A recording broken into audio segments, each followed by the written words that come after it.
Trolley ইন্ডাস্ট্রির জনপ্রিয় দুই অভিনেত্রী হলেন মাধবী মুখোপাধ্যায় ও সাবিত্রী চট্টোপাধ্যায়।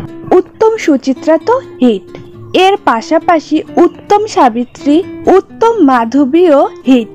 এই হিটটা তাদের সিনেমা দেখেই জানতে পারা যায়। সিনেমার পাশাপাশি তারা সিরিয়ালের জগতেও বেশ প্রশংসা কুড়িয়েছেন, কিন্তু মাঝের কয়েক বছর হলো এই দুজনকে দেখা যাচ্ছে না। খুব শিগগিরই এই দুজনকে দেখা যাবে ধারাবাহিকে।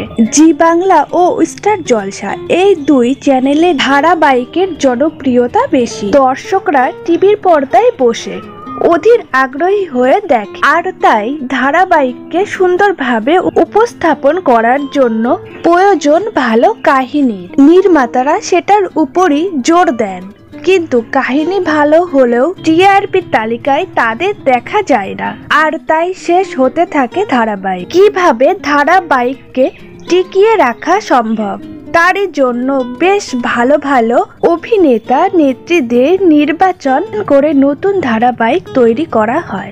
এবার সেরকমই নতুন ধারাবাহিকে দেখা মিলবে সাবিত্রী ও মাধবী মুখোপাধ্যায়কে।